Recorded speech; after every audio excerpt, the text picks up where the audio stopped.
Bapak-bapak dan saudara-saudara rahimakumullah, alhamdulillah malam hari ini kita bisa melanjutkan pengajian kita. Mudah-mudahan apa yang kita lakukan ini diridhoi oleh Allah Subhanahu wa taala. Amin ya rabbal alamin. Salawat serta salam semoga tetap terlimpahkan kepada Nabi Muhammad sallallahu alaihi wasallam. Kita melanjutkan pengajian kita yang kemarin, doa seorang hamba, bahkan doa 1000 hamba, bahkan doa semiliar hamba itu tidak bisa memaksa Allah Subhanahu wa taala untuk mengabulkan. Karena itu tadi, segala sesuatu itu bersandar pada Allah Subhanahu wa taala, bukan Allah bersandar atau tergantung kepada sesuatu. Terkait dengan hal ini, Abu Bakar Muhammad bin Musa al-Wasiti itu dawuh. Qala Abu Bakar Muhammad bin Musa al-Wasiti radhiyallahu an, mudah-mudahan Allah meridhai beliau. Innallaha, sesungguhnya Allah, la yuqarribu faqiran. Ini yang kemarin, kalau belum ada di JPG yang saya bagi ini, ngulang kemarin sedikit biar nyambung. Innallaha, sesungguhnya Allah, la yuqarribu faqiran, tidak mendekatkan seorang fakir kepadanya li ajli fakrihi, karena kefakirannya. Wala yubaidu, dan Allah juga tidak menjauhkan gonian seorang yang kaya darinya li ajli hinahu, karena kekayaannya. Artinya siapapun kalau dikehendaki Allah, baik fakir, baik miskin, baik fakir miskin, baik orang kaya, kalau dikehendaki oleh Allah untuk dekat kepadanya ya dekat. Loh Pak, kalau semua kehendak Allah udah kita diem aja. Berarti tidak taat kepada Allah kalau diam saja. Allah itu nyuruh sholat, Allah ya nyuruh doa. Jadi ini agar kita itu membalik bahwa yang namanya doa itu adalah perintah Allah, bukan memaksa Allah. Agar kita terhindarkan dari pikiran ataupun khayal atau imajinasi kita bahwa kita dengan berdoa maka Allah akan terpaksa mengabulkan, memaksa Allah untuk mengabulkan doa. Nah, yang lebih tengah-tengah, lebih tengah-tengah pemahamannya, kalau kita dikehendaki oleh Allah untuk dikabulkan, diparingi, dianugerahkan kepada kita, kita ditakdirkan berdoa. Jadi dibalik begitu. Jadi kalau kita itu akan dianugerahi oleh Allah, wasilahnya adalah berdoa, maka tandanya kita dianugerahi juga berdoa. Sehingga kita terhindar dari adanya lintasan-lintasan bahwa doalah yang membuat Allah menganugerahkan kepada kita. Ini salah. Doalah yang mengakibatkan atau yang menyebabkan Allah karuniakan sesuatu pada kita, bukan begitu. Karena Allah itu maha kuasa. Kalau kita pendapatnya seperti itu, kekuasaan Allah itu seakan-akan terkurangi dengan hal tersebut. Walaisalil a'radi 'indahu khatarun, dan tidak ada sesuatu yang baru apapun bentuknya, indahu di sisi Allah itu khatarun, adanya kepentingan. Hatta biha yasilu, sehingga dengan sesuatu yang baru itu bisa usul seseorang. Wa biha yaqta'u, dan dengan sesuatu yang baru itu seseorang tidak usul atau terputus. Walau badzalta, seandainya engkau, kalau engkau menyerahkan lahu kepada Allah ad-dunya wal akhirah, dunia dan akhirat itu engkau serahkan kepada Allah, ma'ausolaka ilaihi bihima, maka bukan sebab karena dunia dan akhirat yang engkau pasrahkan kepada Allah itu yang menyebabkan wusul. Yang menyebabkan wusul itu adalah Allah. Wusul niku napa? Wusul itu sampai kepada Allah. Mengandaikan orang berjalan ke Jakarta berarti sampai ke Jakarta. Orang yang wusul itu adalah orang yang ma'rifat kepada Allah, orang yang mengerti hakikat ketuhanan. Pak, saya pun ngerti kok, tenane.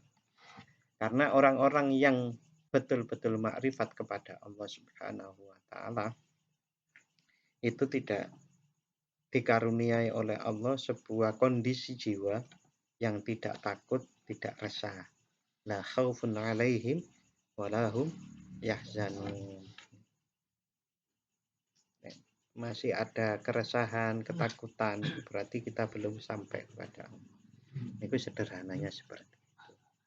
Wa qala aidan, dan Abu Bakar Al-Wasiti tadi, Abu Bakar Muhammad bin Musa Al-Wasiti, dia juga berpendapat seperti ini. Wa qala aidan radhiyallahu an. Ma khalafahu ahadun wala wafaqahu.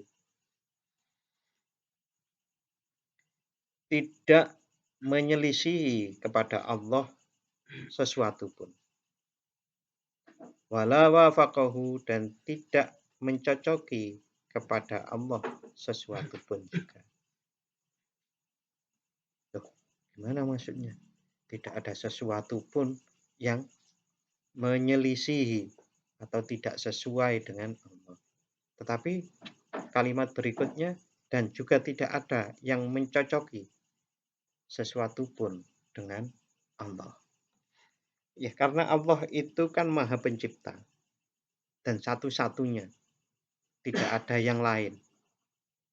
Maka tidak ada sesuatu pun makhluknya itu yang mampu untuk menyelisihi itu tidak sepakat dengan Allah. Ini hakikatnya.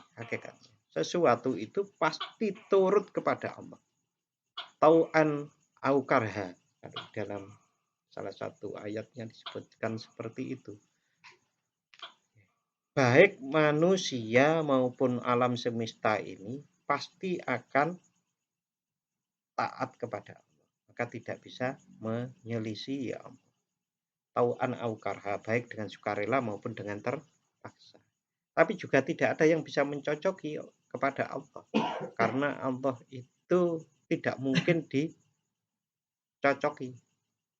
Karena kita dengan keterbatasan kita, maka apapun kehendak Allah yang maha mulia, yang maha luhur itu tidak bisa kita menyesuaikan diri dengan kehendak Allah pas niku mboten saged. Mungkin sing saged niku bayang-bayang kita, wah ini sudah sesuai dengan kehendak Allah belum? Contoh, kita diperintah oleh Allah untuk sholat. Kita sholat, pas niku, dereng tentu. Bahkan di sini Abu Bakar bin Musa ini menyebutkan tidak bisa pas. Sholat kita itu tidak bisa 100% pas. Yang dirasakan mawon sendiri, pasti kan enten kendore. Pun enten sing saged 100%.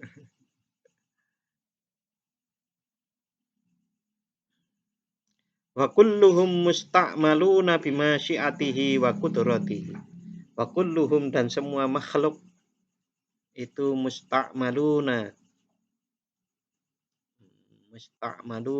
bekerja, bima syi'atihi, bekerja, bergerak, bima syi'atihi, dengan kehendak Allah, wa qudratihi, dan kekuasaan Allah.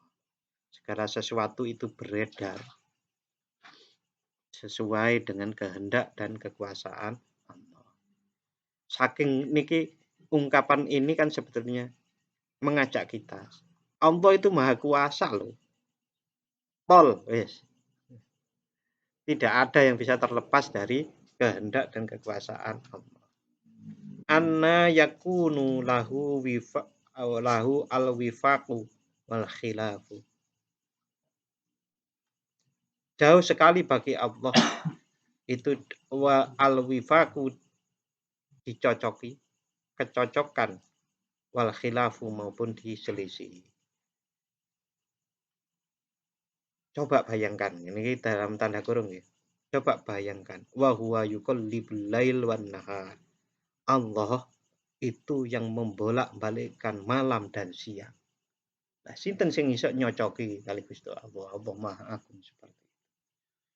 Kita disebutir debu aja mungkin dibagi lagi. Kita itu kan kecil sekali kan, Pak. Nih, gede Pak, lemu 70 kilo ya. Ya maksudnya kalau kita lihat diri kita nggak gede, kita lihat sendiri. Tapi kalau dibandingkan dengan alam semesta yang diatur oleh Allah, semua taat kepada Allah, termasuk beredarnya siang dan malam itu, maka kita tidak ada apa-apa. Kok pingin nyocoki maupun nyelisi Allah. Bima fihima dan juga termasuk sesuatu yang di dalam malam dan siang. Apa yang ada di dalam malam dan siang ini? Macam-macam. Ada aktivitas, ada bulan, ada bintang, ada matahari, dan seterusnya. Wa huwa qaimun 'alal asya. Allah itu berkuasa. Qaimun di sini itu adalah maha berdiri sendiri. Berkuasa gitu. 'Alal asya terhadap segala sesuatu. Wabil asya'i dan Allah dengan segala sesuatu pun itu fi baqaiha menetapkan kekekalannya wa fanaiha maupun menetapkan kehancurannya. La yu'nisuhu wujudun. La yu'nisuhu tidak memberikan kegembiraan kepada Allah wujudun kesukaan.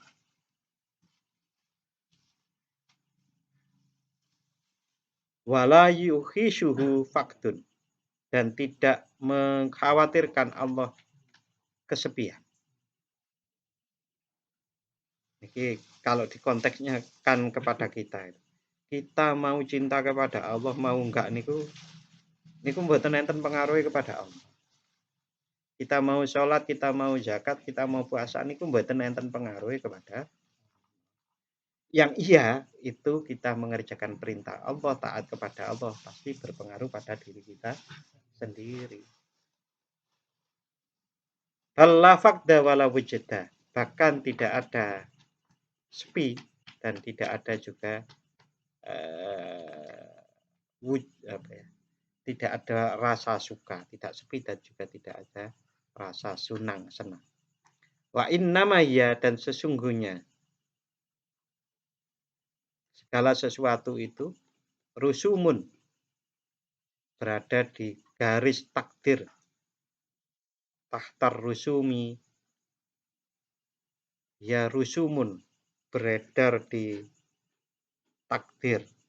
Tahtar rusumi di bawah kehendak Allah Subhanahu wa taala yang sudah menjadi rusum atau rumus-rumus itu atau ketetapan Allah. Bapak dan saudara-saudara rahimakumullah. Kalau kita pikir-pikirkan apa yang diungkapkan oleh Syekh Abu Bakar bin Musa Al-Wasiti ini, ungkapan seperti itu kan tidak mungkin keluar dari orang yang tidak pernah memikirkan. Pasti orang itu mikir banget. Dan kemudian Allah berkenan untuk memberikan pengetahuan maupun ilmu seperti itu. Ya, kalau kemudian ditanyakan ada ayat-ayat Al-Quran yang Allah itu berjanji Allah akan memberikan surga, kenikmatan bagi orang-orang yang beramal soleh dan beriman. Itu kan dari sisi Allah, harus dipahami dari sisi Allah. Allah akan memberikan. Nah, kalau dari sisi kita tidak bisa menuntut itu. Mungkin Kalau kita menuntut itu, bahkan kalau ditimbang kenikmatan yang diberikan kepada kita dengan apa yang kita lakukan itu tidak ada apa-apanya. Ini kan masalah adab sopan santun. Dulu sudah pernah saya ceritakan kalau ada anak sukses, kaya, lalu baik hati kepada orang tuanya dikasih uang dan pokoknya yuk api tenan nang wong tuane. Kemudian bilang, "Bapak, Ibu, cukup ya saya membalas apa yang kalian berikan kepada saya sejak hamilnya Ibu." Itu kan nggak sopan, tidak beradab. Begitu juga hubungannya dengan ya Allah, kalau pun sholat loh. Saya sudah zakat, saya sudah puasa, saya sudah zikir, saya sudah jadi orang baik. Maka masukkanlah saya ke dalam surga. Niku rumusnya mboten begitu. Apalagi orang Jawa, niku mboten sakit ngoten niku. Wong Jawa kan ngoten. Arep nagih utang yang wangil kok wong Jawa niku. Nyendar nyendir ngalor gitu berarti ngoten. Niku adab sopan santun, apalagi sopan santun kepada Allah Subhanahu wa taala itu banyak yang harus dipikirkan, harus ditetapkan sesuai dengan tempatnya yang pas.